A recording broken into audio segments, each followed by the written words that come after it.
What's up, people of the world? It's me, Alex Swimmer, aka AP3 Jumped, and I've been kind of busy today. Been doing a lot of personal projects. Been trying 100% a game. Been recording a lot of stuff tonight.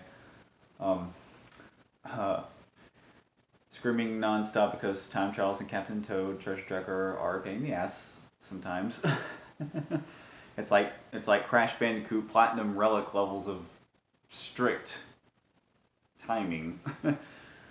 That's how strict these time trials can be, and in Rayman Origins too, I guess. And yeah, this is I dropped my phone in the first take of this, and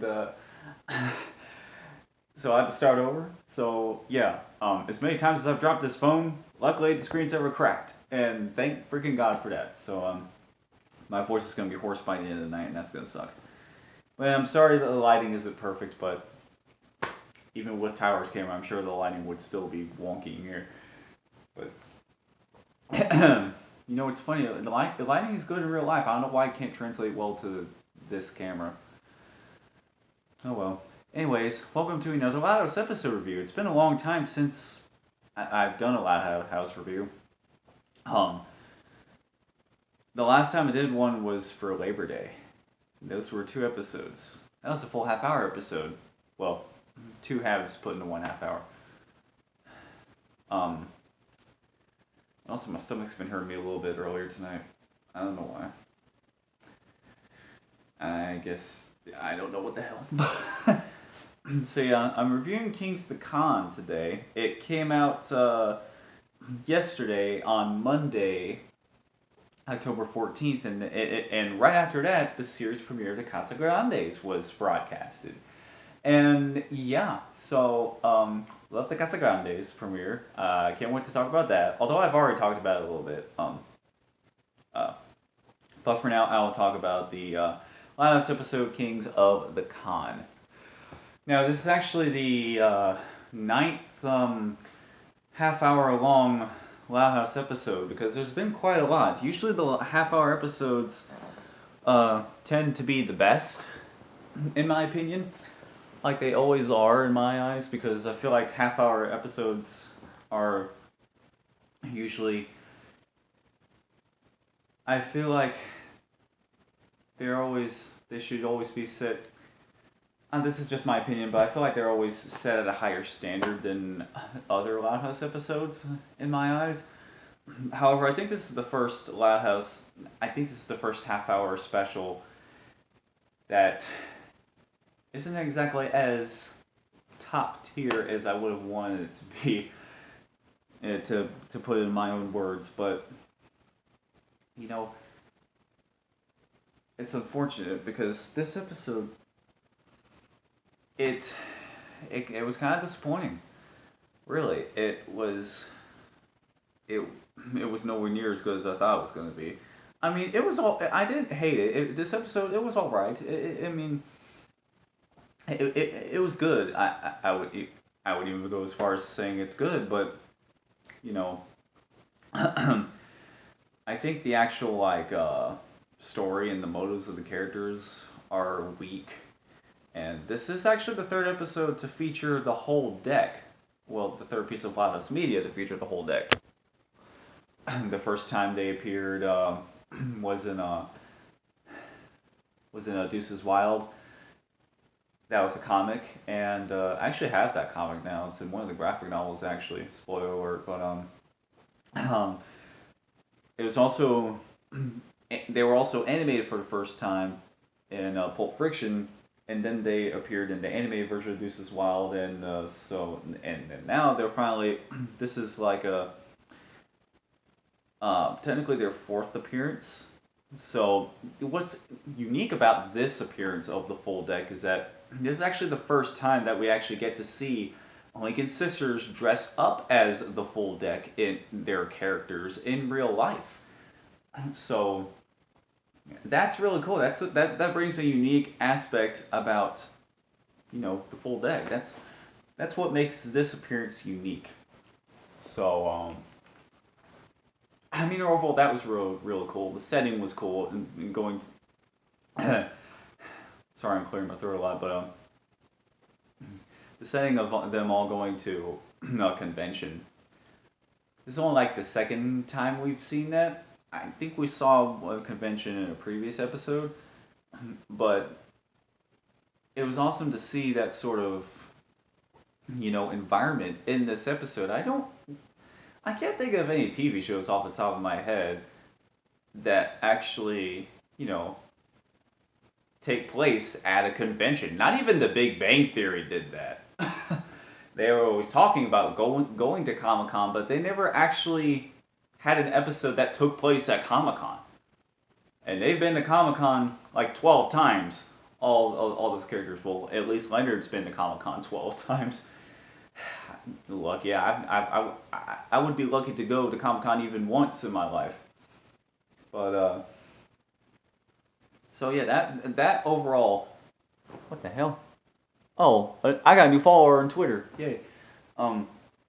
So yeah, that's probably the best aspect of this episode is the setting and seeing the full deck once again, seeing all the Loud siblings plus Clyde dressing up as their characters in real life together. So that's really neat. And there's a really cool action sequence where the second half of the episode involves Clyde and Lincoln trying to kidnap the cat. It's the cat. There's this like black cat, right? And it's like this super severely vicious cat, and I forget its name, but it's apparently a recurring protagonist. I can't even talk right. A recurring antagonist in the Ace Savvy series, and apparently it's in real life that cat is actually, like I said, sinister. And I guess I'm getting ahead of myself because the reason Clyde didn't do that, because the baseline plot of this episode is, I probably should have said this firsthand, but the reason Lincoln and Clyde take their sisters to go to the convention with them, they convince them that they have a chance to be in the upcoming Ace Savvy movie if they win a contest. Similar to the Big Bang Theory episode. And because even in that episode, they were at I think they were at the comics book store. I don't think that was actually a convention. So, similar plot, actually, where characters are convinced to dress up for a prize, where they otherwise wouldn't. So, yeah. But the problem is, the Lincoln sisters all of them are getting the attention, and that makes Lincoln and Clyde a little jealous. So they try to, and also during that they're trying not to. Excuse me. They wind up. If this is bothering you guys, I apologize severely. But Lincoln and Clyde aren't exactly providing the best first impressions. They keep accidentally screwing things up, in front of the judges, and the judges are sort of not too fond of these kids, and so that wasn't an angry slap. That was just the weight of my arm fell faster than I anticipated.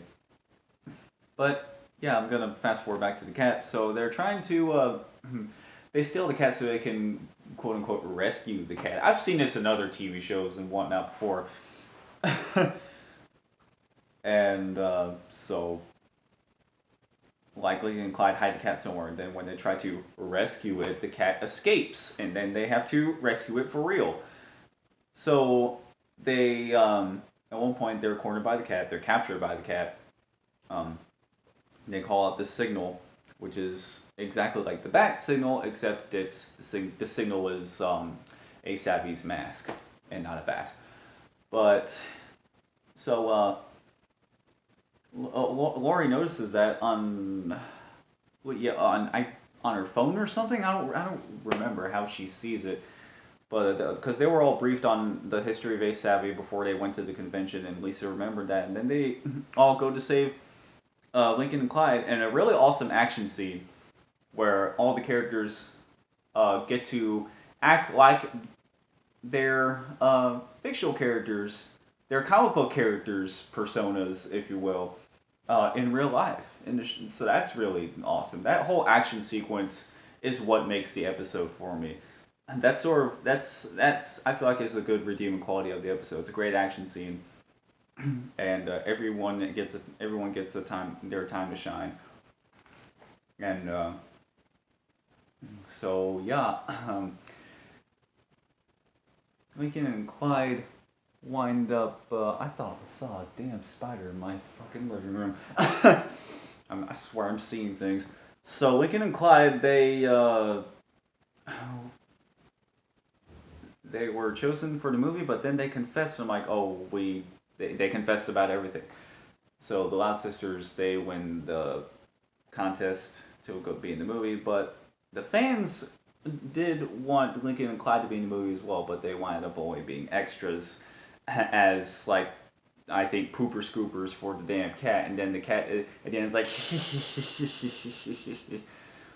yeah, that cat's an asshole. I don't know what it is with cats being assholes in this show. The damn cluster of cats, or clouder of cats, I should say, in the Casagrandes are a force to be reckoned with, as we've seen. And yeah, so that was the episode. Was it good? I mean, it really depends. This was, I mean, it was not as good as I expected it to be. Not even close. Um, it wasn't terrible. I still thought it was good. I think it's worth a rewatch, but it does have some problems that a lot of those episodes typically have. Like for example, only some characters are taking responsibility, not all of them. That is still a problem that that's still a problem that Lighthouse episodes face. They've gotten much better with that over time in more recent seasons, but um, that's unfortunate because like in Sisters, they even like they didn't like thank Lincoln or Clyde for taking them to the movie, or so. In other words, everyone should have got a proper part, and the sisters should have taken responsibility as well. As a matter of fact, I think they were like completely silent in that whole scene. Well, not really, but they didn't even take responsibility like I wanted them to. And that's a major complaint about this episode. Another one that people still complain about, and that is Lincoln and Clyde. Now, people, there's a lot of people that don't like Lincoln and Clyde's relationship. A lot of people don't like Clyde, from what I see, and people think that the Lincoln and McCloud episodes are some of the worst in the series. And some people say that Clyde brings out the worst in Lincoln. Some people also say that they're just, I don't know, just overall, just people don't like Lincoln McCloud episodes. Me, personally, I like their relationship. I think Clyde brings out the worst in Lincoln? I don't know, man. I mean, I personally always thought Lincoln brought the better out of Clyde, made Clyde a better person. But I don't exactly hate Lincoln McCloud episodes. I like Lincoln and Clyde's friendship. I I definitely like Sid and Ronnie Ann's friendship a hell of a lot more, and Ann and Spriggs' friendship even better, even more than that. But I don't hate Lincoln and Clyde together. I don't. I don't even dislike Clyde. I've always liked Clyde. So I don't know. I just thought I'd bring all that up. So I'm. I do have a few more fun facts I want to bring out. Actually, there's only one more I want to talk about. This is the very last episode where Sammy Crowley and Whitney Weta co-write an episode because both of them are moving on to different projects. One of them is working on a new upcoming show. I can't remember what it's called, but it's like a new Disney Channel show. It's about this little girl who's bound to this it's about this cheery little girl who's bound to this or whatever, like this grumpy ghost, and like the grumpy ghost is supposed to be with her for the rest of eternity or something like that. I don't know, but I think I'm all about done with this video.